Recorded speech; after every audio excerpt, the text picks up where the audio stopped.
안녕하십니까. 파생상품 딜리는 김준성입니다. 벌써 파트 4가 됐습니다. 이제까지 저희가 파트 3까지 해왔는데요.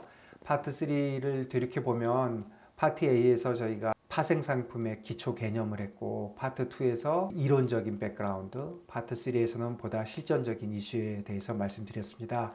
이제 남은 거는 파트가 3개 남아있는데요. 파트 4에서는 인베스트먼트 뱅크에 관련돼서 말씀을 드리고, 파트 5에서는 나만의 비즈니스 구축에 관련돼서 말씀드리고, 마지막으로는 이론적으로 스왑과 옵션에 대해서 좀 설명드리겠습니다.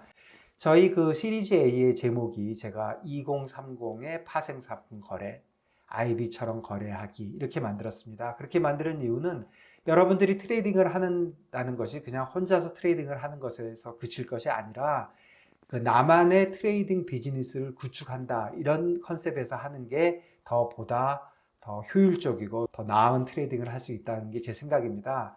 그래서 그렇게 구축하기 위해서는 IB가 어떤 회사들이고 어떻게 트레이딩 비즈니스를 구축하는지를 알면은 또 거기에 맞게 저도 그 나만의 트레이딩 비즈니스를 셋업할 수 있을 것입니다. 그래서 파트 4에서는 인베스트먼트 뱅크에 대해서 말씀드리고, 파트 5에서는 나만의 비즈니스에 대해서 말씀드리도록 하겠습니다. 그래서 오늘 첫 번째 그 시간으로 IB, 그게 뭔데, 이런 제목으로 말씀드리겠습니다. 우선 본격적으로 시작하기 전에 여러분들 직장을 이제 다니시고 개인 사업을 하고 하시는데 평생 직장이라는 컨셉에 대해서 어떻게 생각하십니까? 제 경우를 보면 저희 아버님은 평생 한 직장에 근무하셨습니다. 고등학교 졸업하시고 바로 한국은행 들어가셔서 거의 40년? 35년, 40년 동안 거기서 근무하시고 한 직장에서 정년퇴직하셨습니다. 저를 보면 저는 30년 동안 7개 인베스트먼트 뱅크에서 근무를 했습니다.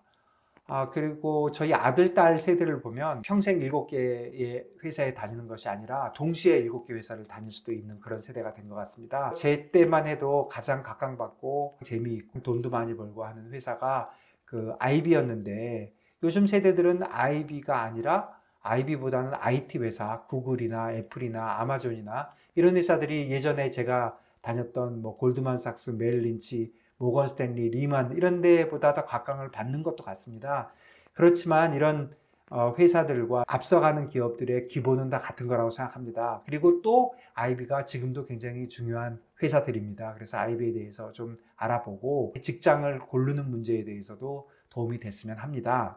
인베스트먼트 뱅크라고 하면은 우선 크게 보면 두 가지로 나눠서 생각할 수 있습니다. 어떤 회사 전체가 IB 업무만 하는 회사들이 있습니다. 말씀드렸던 골드만삭스, 모건 스탠리, 메릴린치, 리만 브라더스 이런 회사들이고요. 이런 회사들만 IB를 하는 것이 아니라 그 커머셜 뱅크 안에도 그 한 부서로서 IB가 있습니다. 예를 들면 그 유명한 회사로는 시티뱅크, JP 모건 체이스, 도이치뱅크, 바클레이즈 이런 데들은 전체적으로 커머셜 뱅크지만 그 안에 그 IB가 있고 그 IB들이 아주 훌륭하게 거래를 잘 합니다. 그동안 그 IB 그 특화한 회사들 중에 지난 한 20년, 25년 동안 보면 대표적으로 파산한 회사가 3개 있습니다. 1995년에 베어링, 1998년에 페레그린, 그리고 2008년에 리만 브라더스. 그래서 회사 전체가 IB 업무에만 특화하는 회사들은 상대적으로 사이즈가 작고 또 공격적인 업무를 하기 때문에 이렇게 파산을 하는 그런 경우도 발생을 합니다. 제가 특별히 말씀드린 이유는 제가 7개 회사 다녔자고 그랬잖아요. 그 중에 이 3회사 제가 다 다녔습니다. 그리고 제가 다니고 있을 때 다 파산했습니다. 그래서 재미난 것도 또 많이 보고, 또 IB 비즈니스가 어떻게 하는 거고 어떻게 되면 잘못되는 거고 그런 거에 대해서도 조금 남들보다는 좋은 기회를 많이 가졌던 것 같습니다. 개인적으로 어려운 점은 좀 있었는데 또 어떻게 보면 좋은 기회였던 것 같습니다. 그 다음으로는 인베스트먼트 뱅크와 커머셜 뱅크, 이걸 한번 구별해 보겠습니다. 많은 얘기 들으셨겠지만 간단하게 생각하면 커머셜 뱅크는 주로 예금과 대출을 하는 그런 업무를 하는 곳이다. 그래서 예금과 대출의 그 차이, 그 마진으로 돈을 버는 것이고, IB라고 하면 그 이름에서도 알 수 있듯이 인베스트먼트 뱅크, 투자에 관련된 업무를 주로 하고 그 수수료를 받는다, 이런 컨셉인데요. 사실은 CB와 IB의 정확한 구분은 하기가 사실 어렵습니다. 그리고 말씀드린 대로 대형 커머셜 뱅크도 IB 업무를 수행하기 때문에 뭐 특별한 그 구분을 하는 게 중요한 것 같지는 않고요.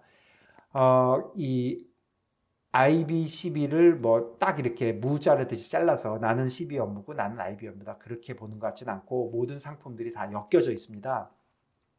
그래서 국내를 보면 국내는 뭐 IB, CB로 이렇게 나눠지는 것보다는 은행과 증권사 이렇게 나눠져 있는데요. 산업이요. 그렇다면 이 증권사가 IB에 가까운 것인데 우리 국내 증권사들은 주로 그 IB 업무 중에 하나인 브로커 업무에만 대부분 치중해 있어서 진정한 의미의 IB라고 얘기하기가 좀 어려운 점이 있습니다. 크게 보면 그러면 IB 업무가 뭐냐? 그러면 뭐 간단하게 생각한다면 제 생각에는 IB가 하면 IB 업무입니다. 그러니까 IB 업무가 무엇인가를 파악하는 게 중요한 것이 아니라 그 사람들이 어떻게 어떤 거에 포커스를 맞추고 비즈니스를 하는지를 살펴보는 게 중요하다고 할 수 있습니다. 이번 시간의 마지막 이슈로는 이걸 말씀드리고 싶습니다. 사람들이 전부 IB라고 얘기를 하고 뭐 IB 산업을 발전시키고 뭐 이렇게 IB라는 용어를 많이 씁니다. 그러면 그 사람들이 IB라고 말할 때 그 머릿속에 들어있는 그 IB가 뭔지 제가 항상 궁금한데요. 크게 세 가지를 혼용해서 사용하는 것 같습니다. 첫 번째는 이렇게 특화된 IB 회사들, 아까 골드만삭스, 메릴린치, 모건 스탠리, 리만 같은 이런 특화된 IB 회사의 업무 그 스타일을, 비즈니스 모델을 머리에 두고 얘기하는 경우도 있고요. 그 다음에 두 번째는 제가 말씀드린 대로 커머셜 뱅크, 인베스트먼트 뱅크 뭐 어디서 하든 간에 IB 업무 자체를 얘기하는 경우도 있고 또 세 번째는 보다 더 작은 의미에서 인베스트먼트 뱅크 업무 안에 특정한 업무인 IBD 그러니까 픽스드 인컴 에쿼티가 아닌 IBD 비즈니스를 얘기하는 경우도 있습니다. 그래서 사람들이 다 IB라고 얘기하지만 그 말을 할 때 어떤 거를 지금 머릿속에 두고 얘기하는지를 잘 파악해서 들어야 될 것 같습니다. 오늘은 여기까지고요. 다음 영상부터는 본격적인 IB에 대해서 알아보겠습니다. 첫 번째 시간으로 IB 조직과 업무, 어떤 부서들이 있나 이런 주제로 말씀드리겠습니다. 감사합니다.